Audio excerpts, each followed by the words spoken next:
This morning I asked him when Earth Day was, and I don't think a person here knew. So I was checking out a few things, and I went to the Earth Day website, and lo and behold, they said it was the most celebrated holiday on the whole planet. And I thought, well, not in Summerville, Pennsylvania, it's not. I think what they were doing is kind of going through, I think they said 192 nations recognized Earth Day. Started in 1970, it's on April 22nd every year. And they really emphasize protecting the environment. And there's some people that think that's just wonderful, and other people think they have gone so far. And so I thought about Earth Day and Heaven Day, and just, so often we just put so much more effort and credence into life in this life and physical things than we do in spiritual things. And when I'm done preaching tonight, you might say, well, that was just a smattering of Bible passages and thoughts. And what I want you to understand when I'm done is that this is just a smattering of Bible passages and thoughts. Just some things for you to think about tomorrow on Earth Day. My good friend Jack Abels every year goes over to Uganda for a while, and he loves to go over there. He loves to study the Bible, and he says they have Bible studies all day long every day. They have a lot of baptisms. And he talks a lot about the poverty. They have some extreme poverty there. That's where this both of these pictures. And when we have things like Earth Day, it does bring an awareness. And just like anything else, there are going to be some people, whatever it is, they're going to go to an extreme. And there are going to be other people that think, well, this is a pretty good thing. And you notice here in this upper picture, this mother and daughter are going to get water. And that was the water that they drank. And so they had a lot of very serious illnesses. A lot of people died just from drinking the water that they had. And fortunately, there are some organizations and some individuals who have put in filtered water systems. And then I thought about us, all we do, you get up in the morning and either move a handle one way or another or turn a faucet on, and man, we got water.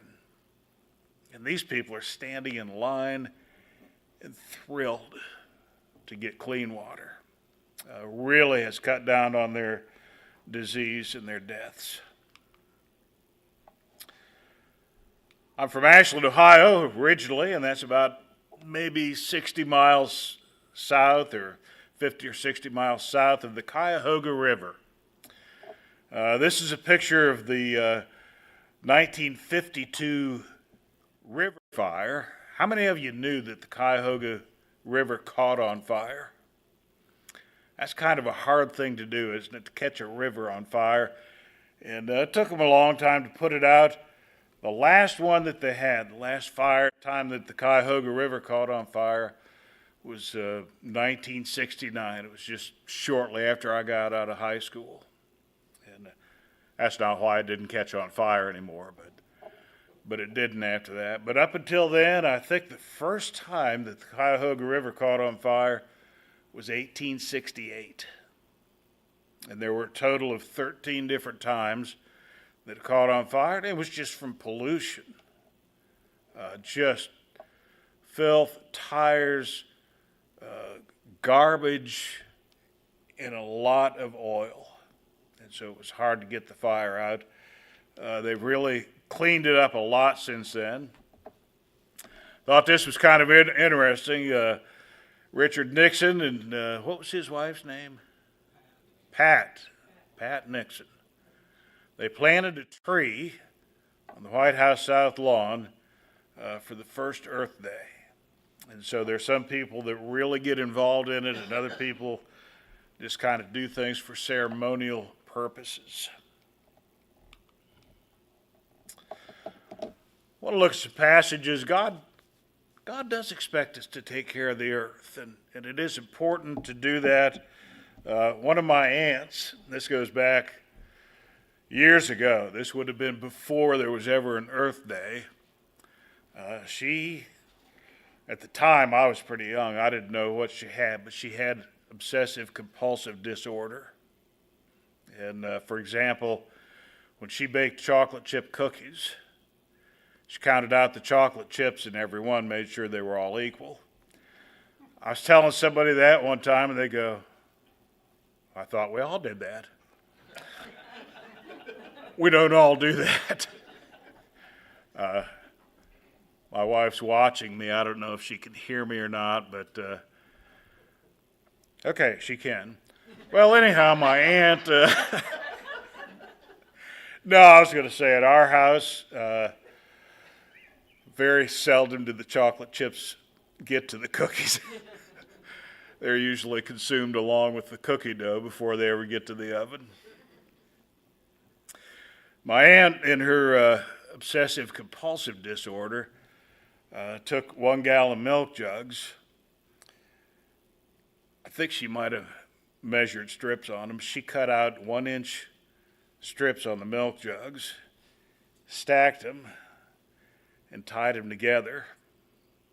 And nobody recycled that. She did that to put them out in the garbage. So some people get a little obsessive sometimes, but, you know, nobody wants dirty water. Nobody wants polluted air where you just can't breathe. And so there's really good things that have come from a general awareness. Genesis chapter 1 tells us about the creation. And of course, everything that God created was good and it was perfect. Genesis 1:26 says, Then God said, Let us make mankind in our image, in our likeness, so that they may rule over the fish in the sea and birds in the sky, over the livestock and all the wild animals, and over all the creatures that move along the ground. So God created mankind in his own image. In the image of God, he created them. Male and female, he created them. God blessed them and said to them, Be fruitful and multiply, increase in number, fill the earth and subdue it, rule over the fish in the sea and the birds in the sky, and over every living creature that moves on the ground. Then God said, I give you every seed-bearing plant on the face of the whole earth, and every tree has fruit with seed in it. They will be yours for food. And to all the beasts of the earth, and all the birds in the sky, and all the creatures that move along the ground, everything that has the breath of life in it, I give every green plant for food. And it was so. God saw all that he had made, and it was very good, and there was evening and there was morning, the 6th day. And so God created everything, and everything was perfect, and you notice that he gives man the obligation. This is yours to rule over, to take care of. Psalm 24, verses 1 and 2.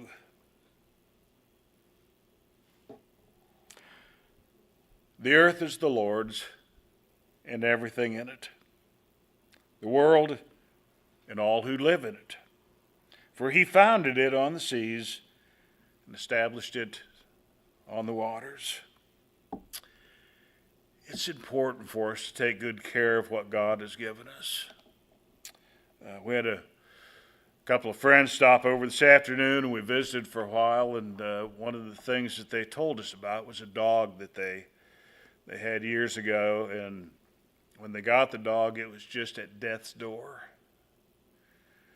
And they talked about how they had nursed it back to health and how much her mother loved it. And And the problem was the person that had it before them totally abused the animal. They kind of figured out some things. You know, when you live with an animal and train it to do certain things, they knew that there were times that they had beat the dog. It was infested with fleas and mange.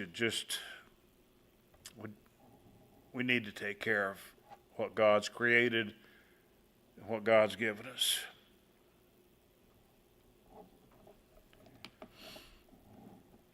This is the song that I wanted to sing tonight because I think it just expresses what I want us to learn in this. Earth holds no treasure but perish with using, however precious they be.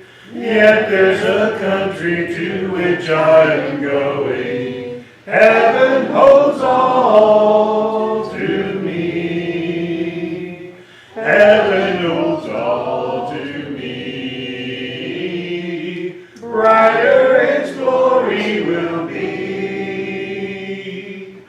Joy without measure will be my treasure. Heaven holds all to me.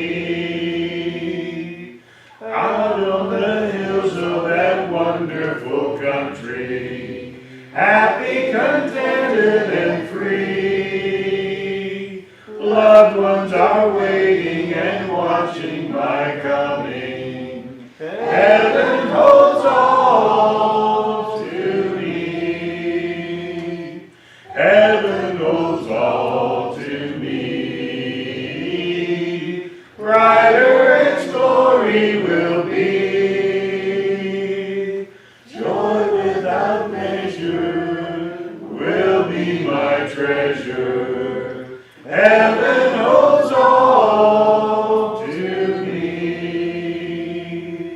Why should I long for the world with its sorrows, when in that home o'er the sea, millions are singing the wonderful story. Heaven holds all to me. Heaven holds all to me. Brighter its glory will be. Joy without measure will be my treasure. Heaven holds all to me. Was that new to anybody? We knew that one. There are going to be new heavens and a new earth. 2 Peter chapter 3. And we'll start reading in verse 11. And of course, there are a lot of questions about this. What's it going to be like, and why is it new? And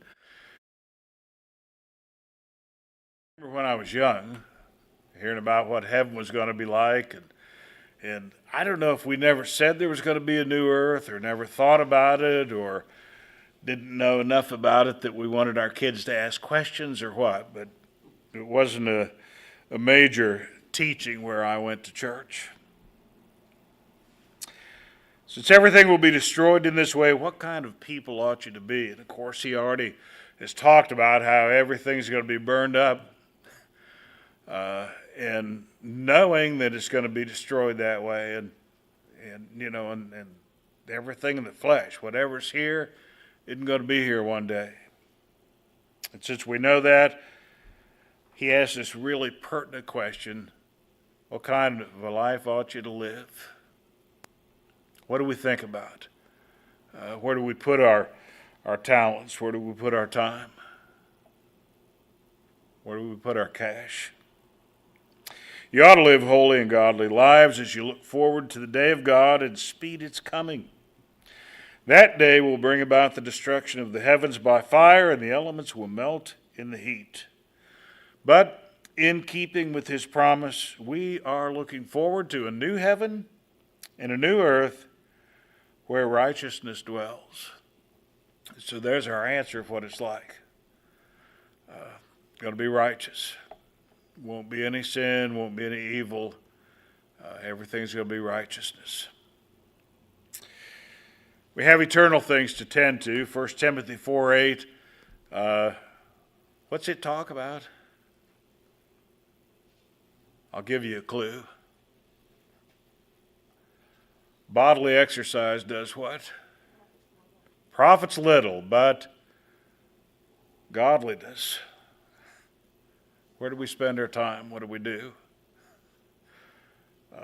And there are people like me, people might look at me and say, what a godly man. What they mean is, obviously, he never exercises. So, doesn't say don't exercise. We need to do that, but it's all about godliness. 2 Corinthians chapter 4 is a great chapter. The chapter begins like this. Therefore, since through God's mercy we have this ministry, we do not lose heart. Most of us probably at one time or another lose heart. So here's how we don't lose heart. Here's the passage we go to, and this is the verse we go to. And at the end of this chapter, verse 16, he again says, therefore, we do not lose heart. Though outwardly we are wasting away, yet inwardly we are being renewed day by day. And for most of this audience here, I don't need to explain what outwardly wasting away is all about. We know more about that than we would like to. It's the inwardly. Inwardly we are renewed day by day, and hopefully as the physical part of us is getting old and breaking down and wearing out, hopefully the spiritual part of us gets stronger. The Apostle Paul, who suffered severe persecution, writes this, for our light and momentary troubles. Most of us, especially if we read 2 Corinthians 11, when he talks about a few of the persecutions he suffered, most of us probably wouldn't write about light and momentary troubles. We probably wouldn't know. And so he's putting things into perspective. Outwardly, we're wasting away. Inwardly, we're being renewed. Physically, we're getting old. Going to be gone someday. Spiritually, we'll be here forever. Everything that we have, now everything we endure is light and momentary in comparison to the spiritual, to the eternal. Our light and momentary troubles are achieving for us an eternal glory that far outweighs them all. So we fix our eyes not on what is seen, but on what is unseen. Since what is seen is temporary, but what is unseen is eternal.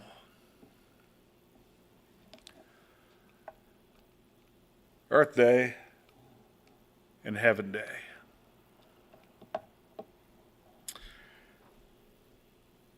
This is a unique passage in 2 Corinthians chapter 12. Paul says, I must go on boasting, although there's nothing to be gained. I will go on to visions and revelations from the Lord. I know a man in Christ who 14 years ago was caught up to the third heaven. And if you study through this, most people agree Paul's just talking about himself. Just third person. I know a man in Christ who 14 years ago was caught up to the third heaven. Whether it was in the body or out of the body, I do not know. God knows. And I know that this man, whether in the body or apart from the body, I do not know, but God knows, was caught up to paradise. How many times is the word paradise in the Bible?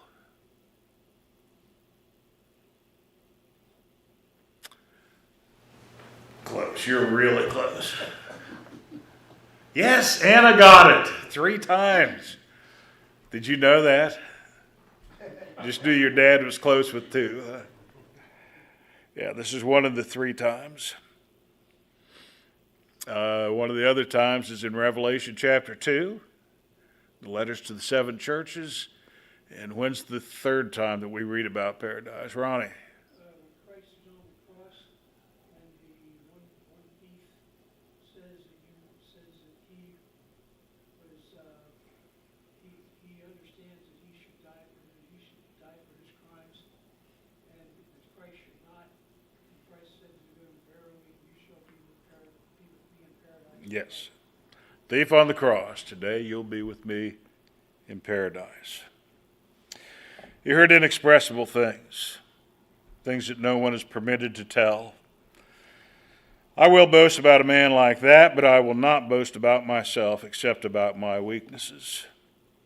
And so Paul, when he was in the presence of God, and the 3 heavens as they understood them, the first heaven is what we would call the atmosphere around the earth, the sky where birds fly, where clouds are. The second heaven would be outer space, planets and the stars. The third heaven was a completely different place, and it's where God's throne was. And that's where Paul went. Didn't know if he physically went there or in or out of the body, but he says, God knows. What happened when I was there is I heard things that were inexpressible, and he was forbidden to tell them to anyone else. Even if I should choose to boast, I would not be a fool, because I would be speaking the truth.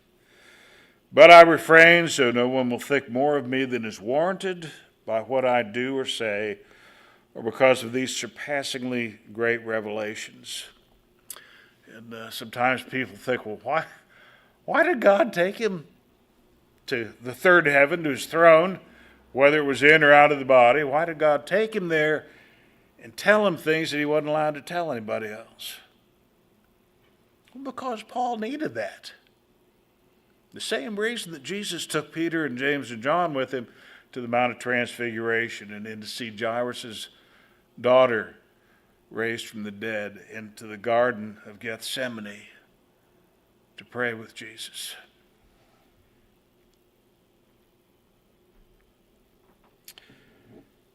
Therefore, in order to keep me from becoming conceited, I was given a thorn in the flesh, a messenger of Satan to torment me. 3 times I pleaded with the Lord to take it away from me, but he said to me, my grace is sufficient for you, for my power is made perfect in weakness. Therefore, I will boast all the more gladly about my weaknesses, so that Christ's power may rest on me. That is why, for Christ's sake, I delight in weaknesses, in insults, in hardships, in persecutions, in difficulties. For when I am weak, then I am strong. And I suppose probably a lot of us think, maybe if only I didn't have this in my life, how much better servant I could be for God, if I could speak better, if I had more money, a lot of that.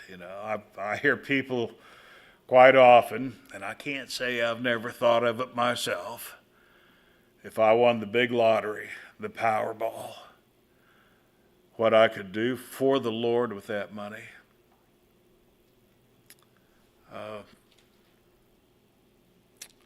Maybe that's so that we don't become conceited. Maybe it's so that our weaknesses can become Christ's strength. Psalm 33, verses 11 through 15. The plans of the Lord stand firm forever, the purposes of his heart through all generations. Blessed is the nation whose God is the Lord, the people he chose for his inheritance. From heaven, the Lord looks down and sees all mankind. This is one of the things that I even mention sometimes. It just goes way beyond my imagination. How people all over the planet could be praying, and God hears every one of them and knows the people and answers the prayer and understands. We can't do that in a small room full of people.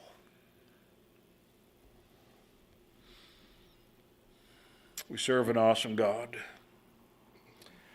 From heaven the Lord looks down and sees all mankind. From his dwelling place he watches all who live on earth. He who forms the hearts of all, who considers everything they do.